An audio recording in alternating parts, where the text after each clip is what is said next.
नमस्कार, रेशूज किचनमध्ये आपल्या सर्वांचे खूप खूप मनापासून स्वागत। आज आपण भेंडीमध्ये बेसन घालून अशी एक मस्त रेसिपी बनवणार आहोत की तुम्हा सर्वांना नक्कीच आवडेल। चला तर मग रेसिपीला सुरुवात करूया। तर त्यासाठी मी इथे पाव किलो भेंडी घेतलेली आहे। तर भेंडी स्वच्छ धुवून पुसून घ्यायची व आता ही भेंडी आपण चिरून घेऊयात। तर सगळी भेंडी मी इथे चिरून घेतलेली आहे। भेंडीचा देठाचा आणि शेंड्याचा भाग कट करून काढलेला आहे आणि भेंडी पहा मी अशी मीडियम साईजमध्ये चिरलेली आहे। आपल्याला हवं तर आपण यापेक्षा सुद्धा बारीक चिरू शकतो किंवा यापेक्षा सुद्धा मोठी चिरून घेऊ शकतो। आता यानंतर गॅसवर एक कढई ठेवायची व यामध्ये आता अगदी थोडंसं म्हणजे फक्त चमचाभर तेल घालायचं। आता तेल थोडे गरम झाले की ही जी आपण चिरून घेतलेली भेंडी आहे ती यामध्ये टाकायची व गॅसची फ्लेम लो टू मीडियम मध्ये ठेवायची आणि भेंडी यामध्ये चांगली भाजून घ्यायची। तर भेंडी पहा इथे छान कोवळी अशी आहे। अशी भेंडी असेल तर ती जास्त चिकट होत नाही। तसेच भेंडी खूप बारीक चिरली तर ती खूप चिकट होते।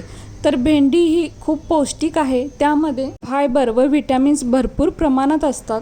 आपली पचनक्रिया सुधारण्यास मदत करते, वजन नियंत्रणात ठेवते, शिवाय आपली शुगर सुद्धा नियंत्रणात ठेवते। त्यामुळे ज्यांना शुगर म्हणजे मधुमेह आहे त्यांनी तर भेंडी आवर्जून खावी। तर आता इथे भेंडी पहा मी चांगली 2 ते 2.5 मिनिटं भाजून घेतलेली आहे आणि भेंडी थोडीशी मऊ झालेली आहे। तर भेंडी चांगली भाजून घेणे इथं खूप महत्त्वाचं आहे।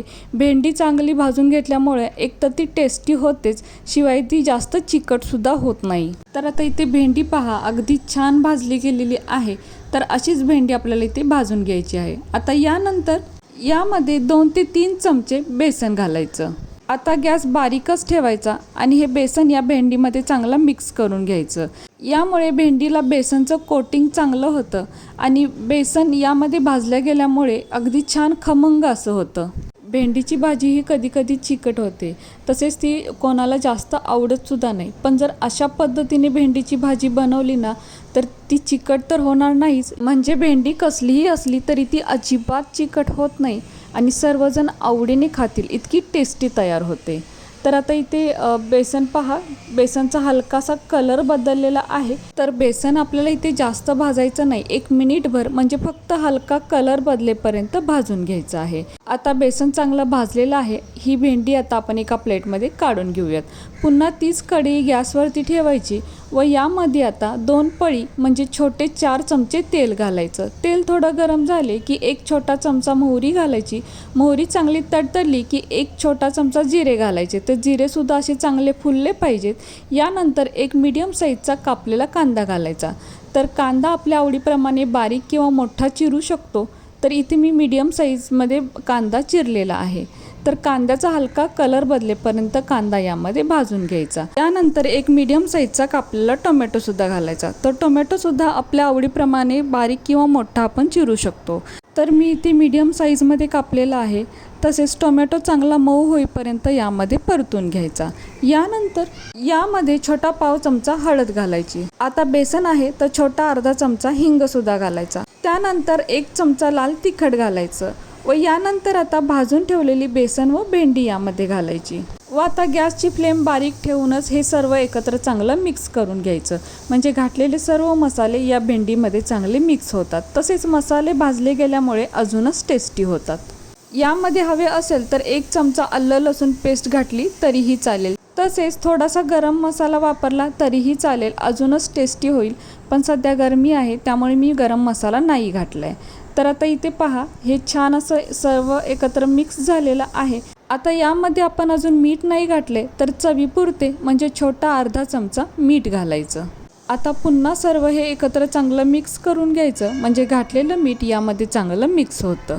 आता यानंतर यावरती झाकण ठेवून 1 मिनिट भरासाठी वाफवून घ्यायचं, कारण यामध्ये आपण बेसन घातलेलं आहे।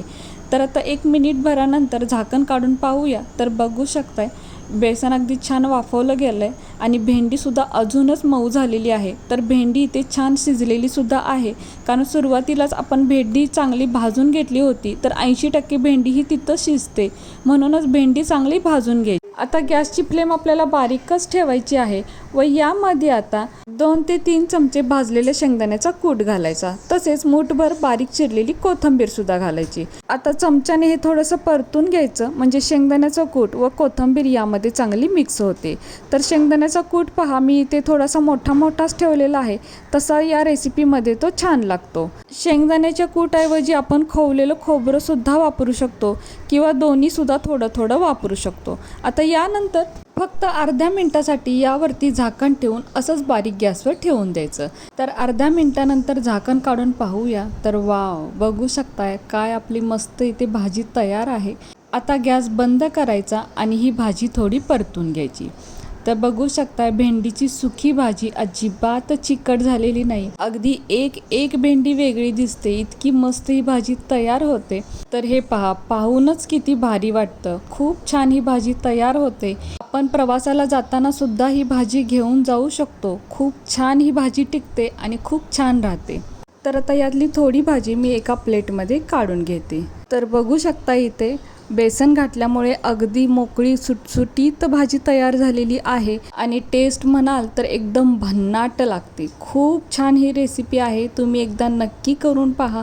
भेंडी न खाणारे सुद्धा आवडीने मागून खातील आणि बनवायला जास्त वेळ सुद्धा लागत नाही, कमी वेळेत बनते, कमी साहित्यात बनते आणि घरच्या साहित्यात बनते आणि घरातील सर्वजण अगदी आवडीने खातील। आणि अशा बेसन भेंडीसोबत ना 2 भाकरी किंवा चपाती जास्तच खाल, इतकी मस्त लागते। आपण ही डब्याला सुद्धा देऊ शकतो किंवा प्रवासाला जाताना सुद्धा नेऊ शकतो, लवकर खराब सुद्धा होत नाही, अगदी 2 ते 3 दिवस छान टिकते आणि खूप टेस्टी सुद्धा बनते। तर कशी वाटली तुम्हाला ही आजची रेसिपी जर तुम्हाला आवडली असेल तर आपल्या माणसांसोबत नक्की शेअर करा। आणि हो, व्हिडिओ जर तुम्हाला आवडला असेल तर प्लीज आपल्या या व्हिडिओला एक लाईक नक्कीच करा। नवीन असाल तर चॅनलला सबस्क्राईब करा, सोबत बेल आयकॉन प्रेस करा, म्हणजेच मी बनवलेले असेच नवनवीन रेसिपी सर्वात आधी तुम्हाला मिळतील। आता पुन्हा भेटू अशाच एका नवीन रेसिपीसोबत।